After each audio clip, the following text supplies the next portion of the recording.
지난 2015년 박근혜 정부가 발표한 한일 위안부 합의가 헌법에 어긋나는지에 대해 헌법재판소가 내일 선고를 내립니다. 한일 관계 해결의 실마리를 모색하는 국면에서 강제징용 배상 선고에 이어 또 한 번 파장이 불가피하기 때문에 헌재 판단에 관심이 몰립니다. 이경국 기자의 보도입니다. 지난 2015년 박근혜 정부는 일본군 위안부 피해자 문제에 대한 한일 간의 합의 내용을 발표합니다. 일본이 100억 원을 내놓으며 정부 차원의 책임은 언급했지만 최종적 불가역적 해결이란 단서가 붙어 비판이 거셌습니다. 일본 정부와 함께 이 문제가 최종적 및 불가역적으로 해결될 것임을 확인한다. 피해자의 의견 수렴도 없었다며 반발한 위안부 피해 할머니 등 41명은 이듬해 3월 한일 합의로 기본권이 침해됐다며 헌법 소원을 냈습니다.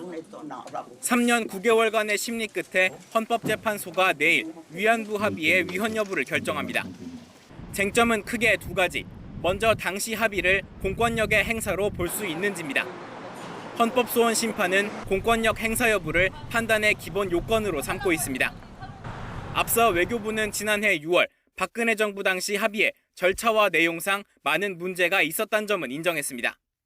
하지만 조약이 아닌 외교적 합의였을 뿐 이를 공권력 행사로 볼 수 없다며 헌재에 소송을 각하해달라는 답변서를 내기도 했습니다. 다음은 청구인인 피해 할머니들의 기본권이 실제로 침해됐는지 여부입니다.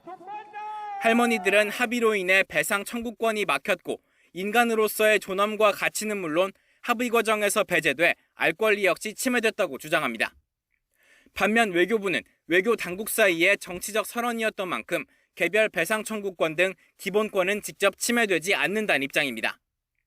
지난 2011년 헌재가 위안부 피해자에 대한 정부의 구체적인 노력이 필요하다고 판단한 만큼 위헌 결정이 날 경우 재협상에 나서야 할 가능성도 있습니다. 4년 만에 선고를 앞두고 위안부 피해자 관련 단체는 일본 정부가 사과할 수 있도록 위헌 판단이 나와야 한다고 촉구했습니다. 많이 고인이 되셨고 그렇게 늦게 나온 그런 판결이지만 결정이지만 피해자들의 원의 또 피해자들의 목소리가 반영될 수 있는 그런 판결이 나올 것이라 기대하고 있고 헌재 판단에 따라 대화의 물꼬를 모색하고 있는 한일 관계가 다시 중대 고비를 맞을 수도 있어 선고 결과에 관심이 몰립니다.